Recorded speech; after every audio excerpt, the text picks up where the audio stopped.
आगे बढ़ते हैं। ये कहानी जय की है। जय कहता है, मैं नागपुर का रहने वाला हूँ, मैं सांवला हूँ और फिर भी हैंडसम दिखता हूँ। मैं नागपुर में एक अकाउंट ऑफिस में काम करता हूँ।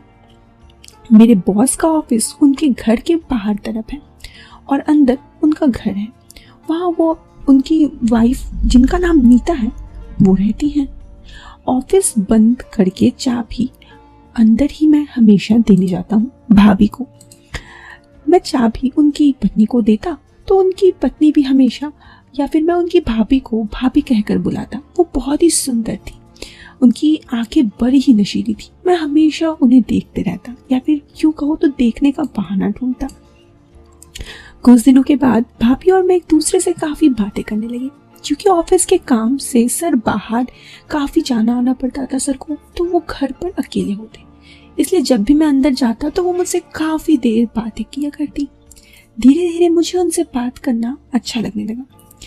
तब एक दिन आया जो वो मुझसे बहुत हंस हंस कर बात करने लगी और अब मेरी उनके लिए थोड़ी सोच भी बदलने लगी। मैं उनको हमेशा, कुछ पहले तो ऐसा कुछ नहीं था, लेकिन मेरे दिल में कहीं ना कहीं उनके लिए प्यार पनपने लगा। एक दिन सर एक दिन के लिए बाहर गए तो उन्होंने रात को मुझे अपने घर पे रुकने के लिए कहा कि सवेरे 8 बजे अपने घर चले जाना। मैं राजी हो गया और मैंने ये बात मेरे घर पे बता दिया। मेरी अभी तक शादी नहीं हुई थी, तो मेरे घर पे ऐसे कोई खास दिक्कत नहीं थी। भाभी घर पर अकेली टीवी देख रही थी। ऑफिस बंद करने के बाद मैं अंदर चाबी देने आया तो उन्होंने मुझसे कहा कि आज जल्दी ऑफिस बंद कर दिए। मैंने कहा हाँ, मेरी काम हो गया आज थोड़ा जल्दी। उन्होंने मुझे बैठकर टीवी देखने के लिए बोला।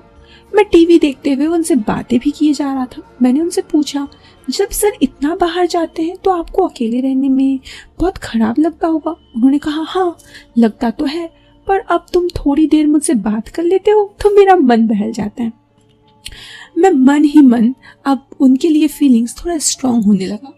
हम दोनों टीवी देख रहे थे, मैं और भाभी दोनों टीवी भी देख रहे थे और वो भी शायद मुझसे कुछ कहना चाहती थी लेकिन कह नहीं पा रही थी। मैंने भाभी से कहा मैं अभी आता हूँ और वॉशरूम की तरफ चला गया। तब मैंने देखा कि भाभी मेरी तरफ जिस तरह से देख रही थी, उनकी बात साफ थी कि शायद वो मुझसे कुछ कहना चाहती है। 5 मिनट बाद मैं उन्हें वॉशरूम से आया तो घड़ी पर 9 बज रहे थे। उन्होंने मुझे कहा, तुम बैठो, मैं किचन में जाती हूँ। मैंने कहा किचन क्यों? उन्होंने कहा खाना नहीं खाना क्या? किचन क्यों बोल रहे हो? मैंने कहा ओह सॉरी, मुझे तो याद ही नहीं था। वैसे अगर आप चाहो तो हम लोग आज कुछ और भी खा सकते हैं। उन्होंने कहा क्या?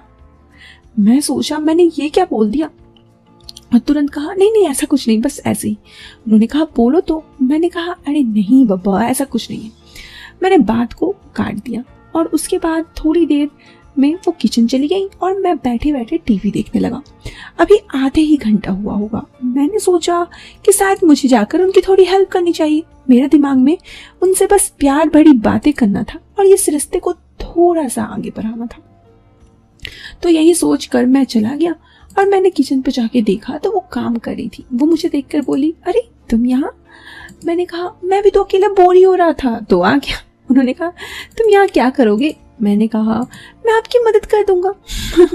वो मुझे देख हंसने लगी और फिर हंसते हंसते बोली, अच्छा जी, तो आप मेरी मदद करेंगे? मैंने कहा अगर आपको कोई दिक्कत है तो नहीं करूंगा। उन्होंने कहा नहीं, मुझे क्या होगा, आओ, ऐसे भी मेरा मन बहल जाएगा। उन्होंने मुझे कुछ प्याज काटने दिए।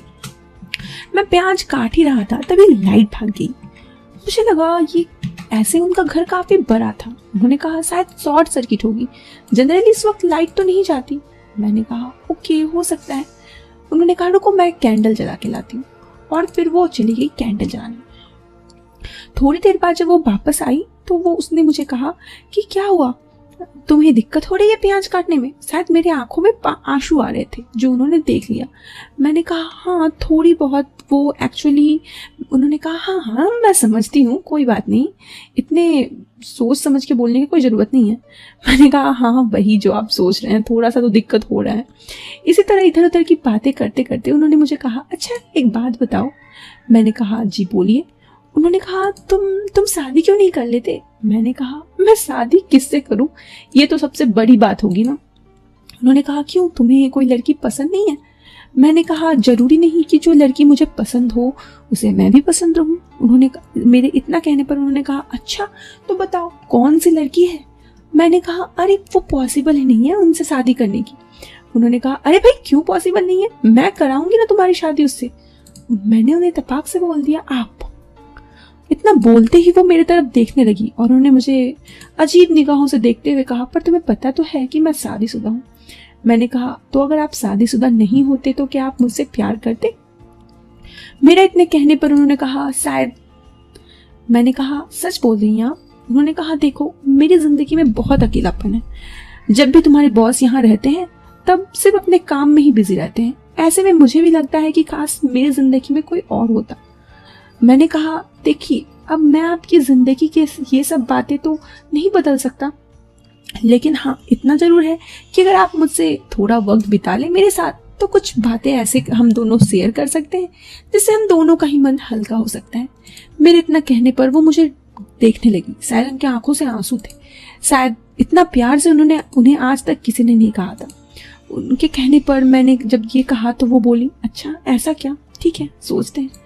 मैं वहां से कुछ कहता इससे पहले लाइट आ गई। मैं कमरे में आ गया और टीवी देखने लगा। फिर शाम में खाना खाते वक्त हम दोनों भी कोई बात नहीं की।